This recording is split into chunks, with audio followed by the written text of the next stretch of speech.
Thank you very much for coming, J4K. My name is Eric Deandrea. I'm a developer advocate here at Red Hat, and I'm here today to talk to you about Quarkus for Spring developers.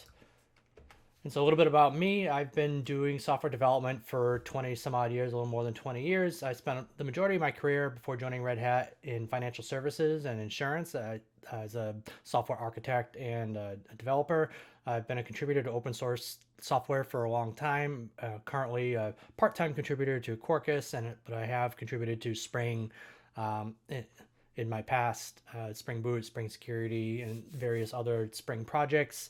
I do a lot of writing, a lot of blogging, writing of articles. I have written a book, which I'll talk about in a second. I do live in New Hampshire. I enjoy being out in the water with my family when I'm not working.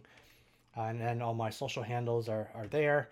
So this whole talk today is focused around this book that I wrote towards the end of last year, Quarkus for Spring developers, looking at Spring or looking at Quarkus from the lens of someone familiar with Spring's concepts, constructs, and convention. So if you're familiar with Spring and you want to get to know or learn a little bit about Quarkus, looking like for like examples, RESTful applications, persistence, event-driven services, cloud environments, taking a use case and implementing it in Spring, and then looking at that exact same use case, how that would be implemented in Quarkus, with a lot of focus on testing. Those who don't know me, I have a big focus on testing and test-driven development. I'm a big proponent of it, and it's something I really like to talk about. You can see my other talk today at J4K. I have a whole talk focused around test-driven development. But what we're going to do today is we're going to take an example from this book that's written in Spring, and we're going to show what does that look like in Quarkus, and really how you could take that Spring example and without really having to change any code, how you could get that to work in Quarkus. And so let's get on to the hands-on part. There's not really a lot of slides for this talk. All right, so let's get going here. So I'm going to open up IntelliJ, and this is actually coming right directly from the repository from my book. So all the examples are out on GitHub, and so I'm going to actually go into the chapter 4 directory, into the Spring Data JPA. So this is like I said, a Spring Data JPA application. It's got all the stuff that you would expect for a Spring Data JPA application. There's a POM. It's using the current Spring Boot version as of today, Java 17. It's got some test container stuff, Spring Boot starter data JPA, data web, some validation. It's got the actuator, Postgres, and a bunch of testing stuff. When you come in here, there's an application YAML, which sets up the data source information.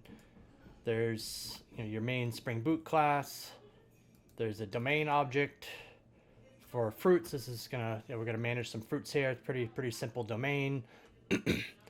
There's a fruit repository, a Spring Data JPA repository with an optional a new method for finding fruits by name, and then there's a Spring MVC controller class that uses the fruit repository, and there's a bunch of different couple of gets and a post in there as well. And then there's a whole set of tests that go along with this. There's the main test class. There's a set of tests for the the controller class, which uses mock MVC, which mocks the repository. And then there's a test for the repository class that tests the find by name method, that it actually works the way it's supposed to. And it uses transactions, that the test will make sure that any changes that happen in the database get rolled back at the end of each test. You'll notice that the tests actually use test containers as well. So like, for example, if I do a maven clean verify, it uses this little magic test containers URL. It'll start a Postgres 14 database, and it'll run all the tests against that database. So the application itself, let's come back here. Close all those tabs.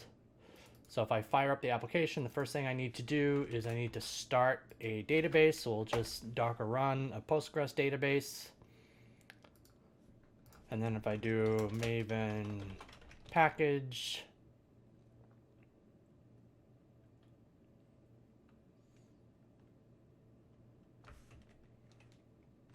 and then I can look at,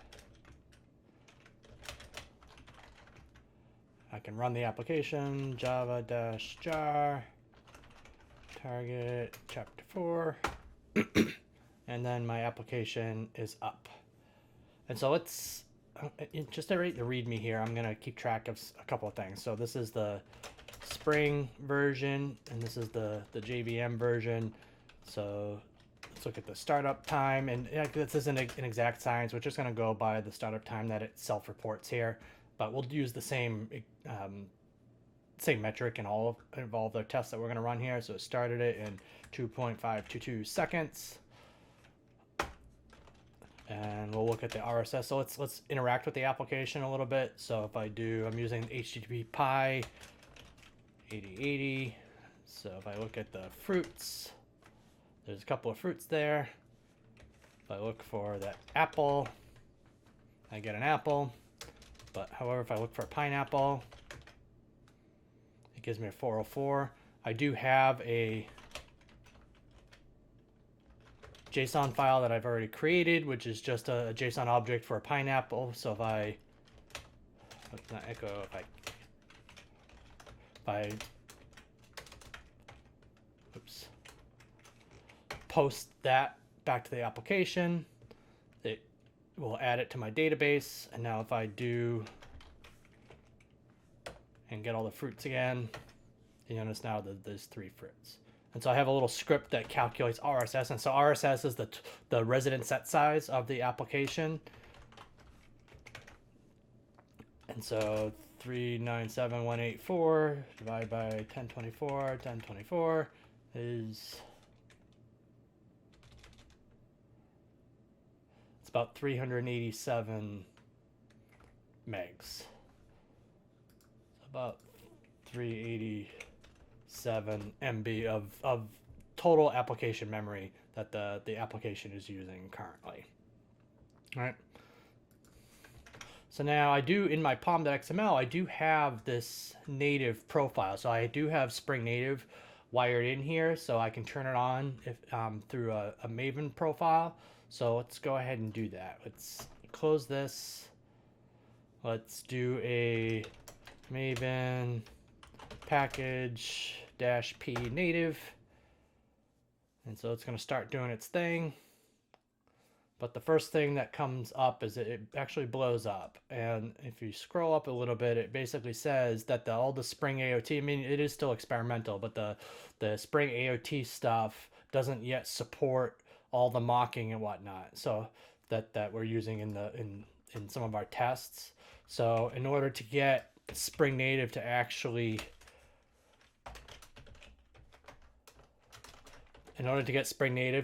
work, we have to turn off our test. So we can't run the tests in the same cycle that we build the application. So I'm going to run this. This might take, we'll see how long it takes while this is going. So let's look at Spring Native. So within Spring Native, we want to look at the build time, the build RSS,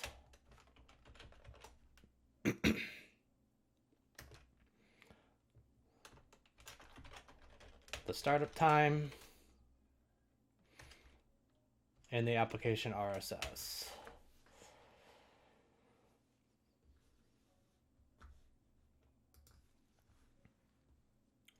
And let this go. This might take a minute or two. So I do have GraalVM installed on my machine, and I do have a Mac M1 computer, so it does go a whole lot faster than on an Intel. My previous test probably takes a close to 2 minutes or so to do this native image build. And so my database is still running as well. It's going.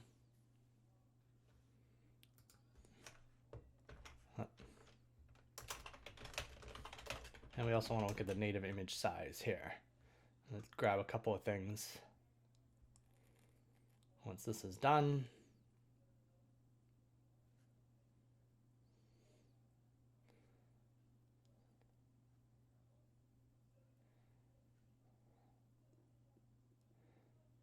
creating the image, almost there, almost there. There we go. All right, so it used 7.74 gigs GB, the build RSS, the 105.23 MB megabytes is the native image size, and the build took 1 minute 52 seconds. All right, so now let's look at the application. We can say target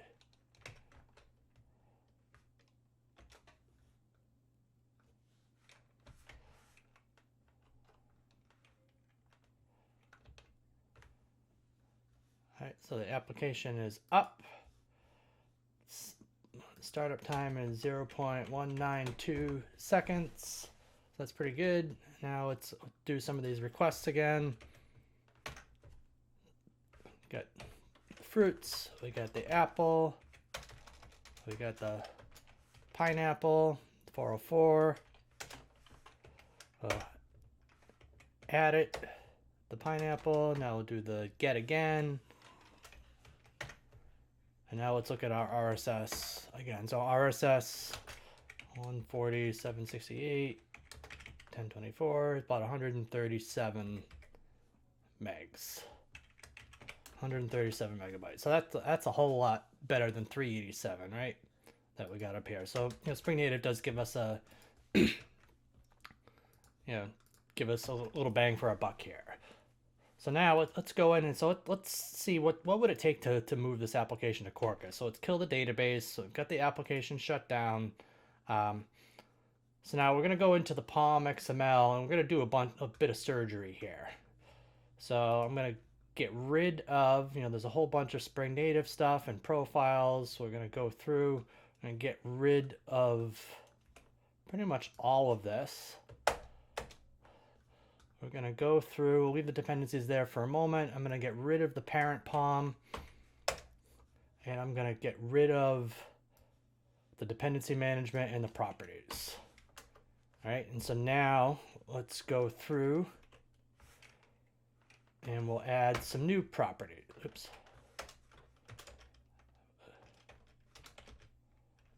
Shouldn't have gotten rid of the...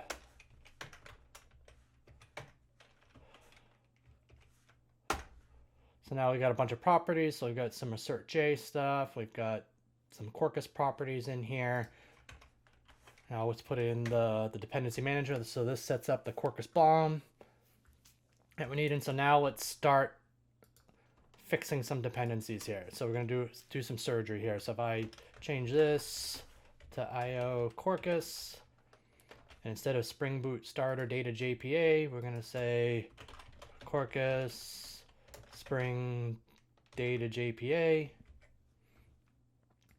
and instead of Spring Boot Starter Web, we're gonna do Quarkus Spring Web. And now we also need to decide on a runtime here. So we're gonna do RIS Quarkus Easy Reactive, and I like to use Jackson, not JSONB. I don't know why I picked JSONB. Right, so we got that. And then, so we've got the Spring Boot Starter validation. So instead of that, we're gonna do Quarkus Hibernate Validator. And instead of the actuator, we're going to do the Quarkus Small Rye Health extension. And instead of the Postgres driver, again, it's going to come from Quarkus. We're going to call Quarkus JDBC Postgres. I am using YAML as my configuration, so I also need Quarkus config YAML. And I'm also going to throw in here the jib container image extension. And so now if we go to some of our test dependencies, so instead of Spring Boot starter test, this will be IO Quarkus JUnit 5. Things are starting to go crazy because I'm doing all kinds of surgery. We don't need the test containers anymore. We'll talk about test containers in a little bit. So this is going to be the Quarkus JUnit 5 Makito extension. So we've got the assert J extension as well, but we got to add the version because the Quarkus bomb doesn't manage the assert J version like the Spring Boot bomb does for Spring applications. And then the last thing we need is our rest assured.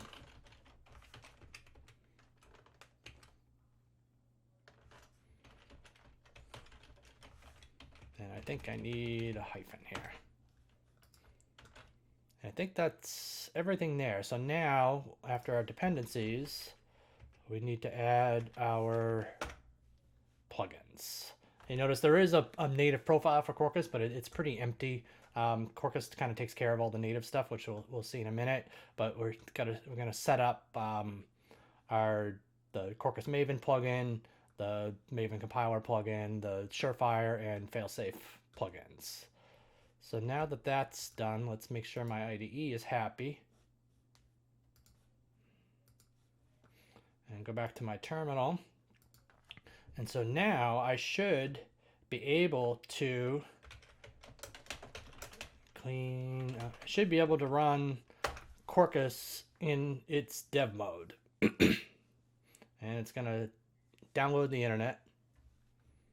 Oh, and you know what? There's some stuff that it couldn't find because, and this is my favorite part, it's always a good day when you can delete stuff, right? So I'm going to come in here. So Quarkus applications don't have a main class, so we're going to delete that class, right? And so because we deleted that class, we can delete the test that goes with it. We don't need that. And then we don't need these test resources that set up the test container stuff for us anymore. So we can get rid of that too. So I always love going in and deleting stuff. It's always a good feeling. So now let's rerun this again.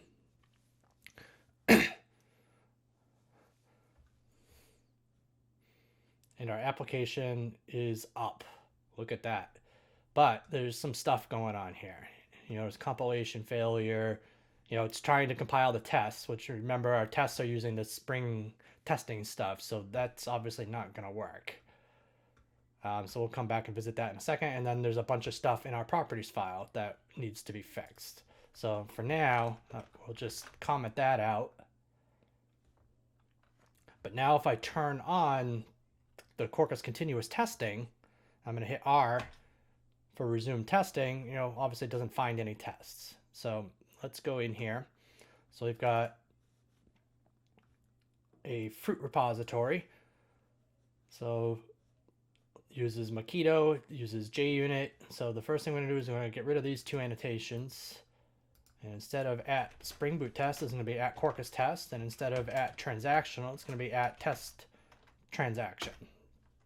Save that. And it's up and running. You notice remember I killed the database. So there's no, I'm not running a database externally, but so Quarkus has actually started a database for me. So if I go into, if I look at do like a Docker PS, it's actually running a Postgres 14 database for me that it started up just because it saw that I have a dependency on Postgres. So it uses test containers under the covers, but it's actually running the database for not just for my test, but for my application as well. And so now if I go into this controllers thing, so now I'm going to get rid of the annotations. So now it's just a Quarkus test. Quarkus doesn't have mock MVC. So we'll get rid of mock MVC, and we'll fix that in a second. And instead of mock bean, Quarkus has inject mock, and now we've got that done. So we can leave Makito alone. So instead of mock MVC, we're just going to use rest assured. So I can say just a get, and I can do a static import to rest assured. Then instead of and expect, and I'll do a global replace, right? This is going to be status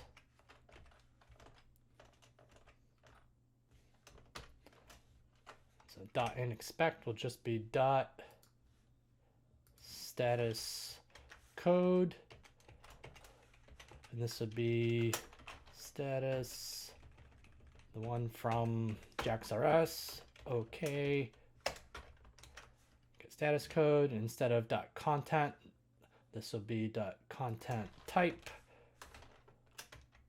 dot JSON. And so now instead of JSON path, it'll be body, and instead of dot value, it's is one, and the is comes from matchers, the Hamcrest matchers. So now I can fix this up and say body again is, I can fix this up, is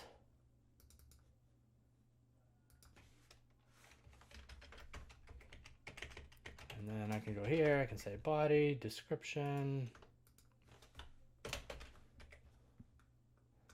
and I can do the same thing here. So instead of mock MVC, I can say get, then status code,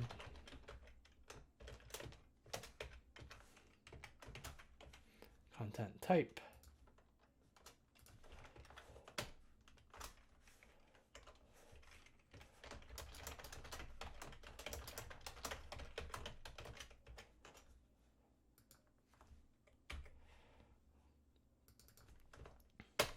instead of .json path, it's going to be .body, and then I can do global search and replace. Instead of this, it's just going to be is. And now just got to fix this one up. Then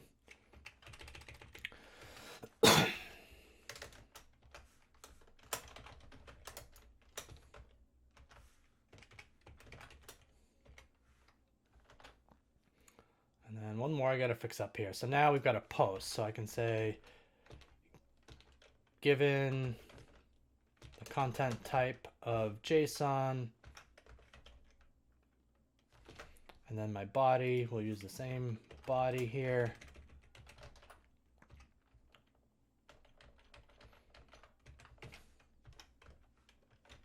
So when I do a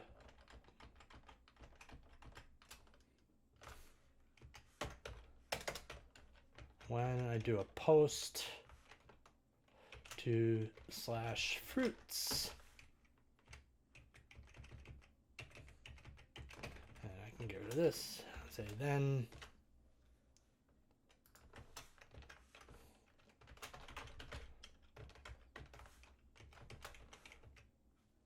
how that fits in. So now the test class compiles. If I come back here, all my tests pass. Boom, all my tests now pass. And I haven't changed a line of code in my main application. My domain object still is a JPA entity class. My fruit repository is still a Spring Data JPA fruit repository, and my controller class is still a Spring MVC controller. So now what about my, let's kill this. Let's go back to my application YAML. Now let's add in my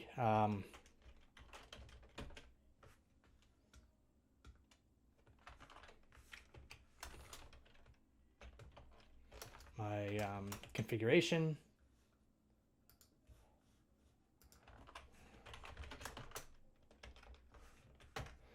So now when I run my application in prod mode, I want to make sure my database is there and that it connects to my database.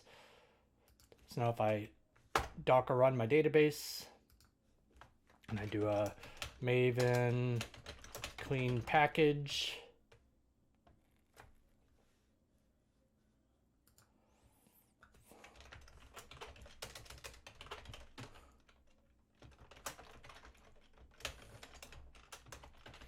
and so now we're going to do the same comparison. So now if I do java-jar target Quarkus app Quarkus run, my application is up. It started in 1.142 seconds, which is almost half the amount of time as the Spring JVM. Now let's do fruits. I got my 2 fruits. I do the same test. Got my apple. If I look for the pineapple, it's not there. I can add it.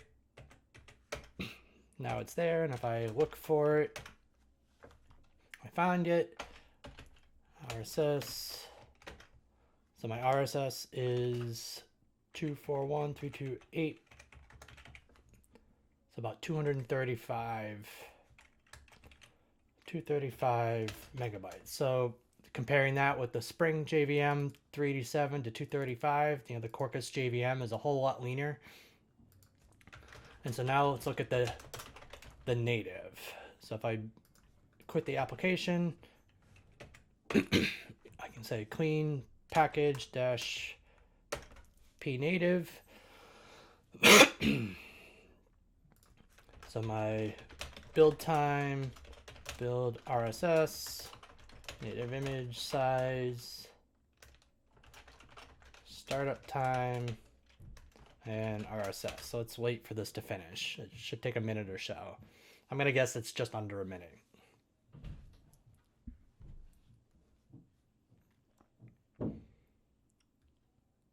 So it's going.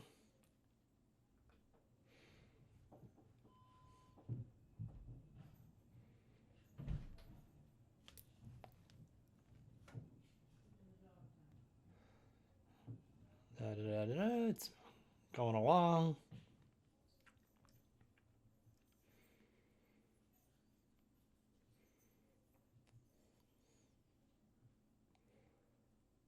It's doing its thing.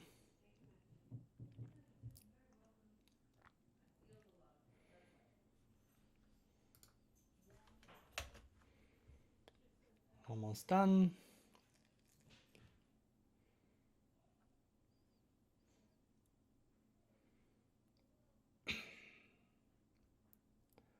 Almost there. All right, one minute, 20 seconds, so about 30 seconds less. The build RSS 6.5 gigabytes. And let's look at the native image size. So we're at 62.62 megabytes. So comparing with the Spring one, so just under half the size, a little bit more than half the size. So now if I start it up,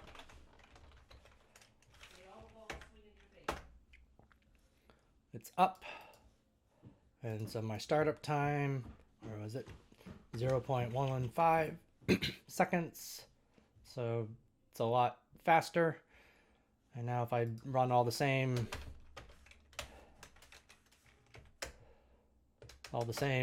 commands again, so I get the fruits, get an apple,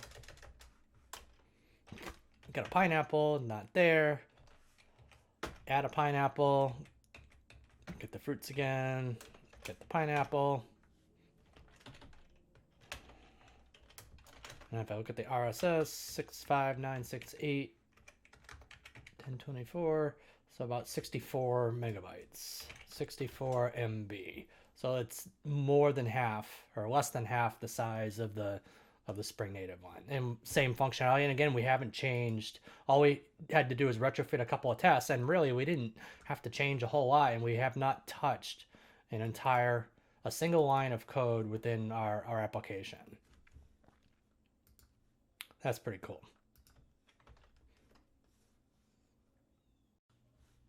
And so now let's wrap up here. So that was pretty cool. We converted an application, didn't even really touch a line of code, and got a huge memory and footprint benefit just for doing that. Plus, we got to play around with Quarkus continuous testing and live coding and all that kind of stuff. So that was pretty cool.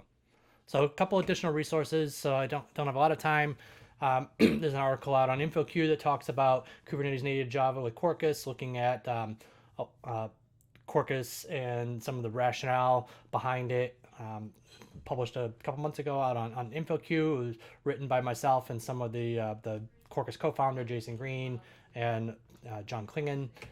There's a lot of good books out there if you're interested in learning about Quarkus.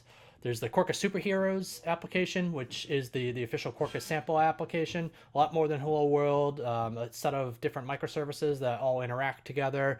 If you're interested in learning or seeing how a real life application is implemented and tested, like I said, I'm a big proponent of testing. You can take a peek there. I've done a few different talks with Antonio Goncalves from Microsoft of taking the superheroes and running them on Azure and doing different things on Azure with them. A couple of links down the bottom if you're interested in those. There's the Quarkus World Tour, so get to with your local JUG or your organization if you're interested in having us come in and do a world tour with you. A bunch of different topics we can come in and talk about. And then there's the Quarkus community. So, Quarkus.io, the Twitter handle. It's a very vibrant community, it moves pretty fast, and lots of really, really good people there. And just want to say, thank you to J4K for having me today. And I hope everybody found this talk helpful. Thank you very much and have a great day.